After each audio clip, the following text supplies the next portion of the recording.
Shalom to all my dear friends. நீங்க மகிழ்ச்சியா இருப்பேன் நான் கர்த்தருக்குள்ள விசுவாசிக்கின்றேன்.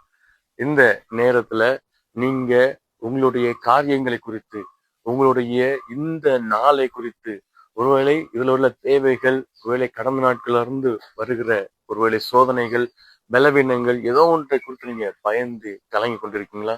இன்றைக்கு நம்முடைய தேவனாகிய கர்த்தர் உங்களுக்கு நினைப்பூட்டுகிற ஒரு வார்த்தை என்ன அப்படின்னா, நீங்க பயப்படாதீங்க, நீங்க பயப்பட வேண்டாம், உங்களுக்கு கேடகமும் உங்களுக்கு பலனுமாய் இருக்கிறேன், மகா பெரிய பலனுமாய் இருக்கிறேன் என்று நினைப்பட்டுகிறார். ஒருவேளை நீங்க யோசிக்கலாம், இந்த தடைகளை நான் எப்படி தாண்டி ஓட முடியும், இந்த பிரச்சனைகளை நான் எப்படி தாண்டி ஓட முடியும், இது எப்படி சால்வ் ஆகும், how can this be solve அப்படின்னு சொல்லி நீங்க யோசிச்சு கொண்டிருக்கலாம். ஆனா நம்முடைய தேவனாகிய கர்த்தர் நமக்கு மகா பெரிய பலனா இருக்கிறேன், நம்மோடு கேடகமா இருக்கிறேன், நமக்கு எதிராக இருக்கிற பிரச்சனைகள் நம்மை அண்டாத வண்ணம், நம்மை அதை தொடாத வண்ணம் நமக்கு கேடகமாய் இருந்து அதை தடுப்பேன் என்று இன்றைக்கு நினைப்பூட்டுகிறார். எனவே நம்முடைய தேவனாகிய கர்த்தர் அவருடைய வார்த்தையை சொன்னபடியே நிறைவேற்றுவார் என்று உணர்ந்தவர்களாய், எல்லா தடைகளையும், எல்லா பிரச்சனைகள், சோதனைகள், பலவீனங்கள் எல்லாவற்றையும் நாம் தாண்டி முன்னேறுவோம் என்று உணர்ந்தவர்களாய் மகிழ்ச்சியோடு இந்த நாளை துவக்கும். தேவன் நம்மை ஆசீர்வதிப்பாராக. God bless you all.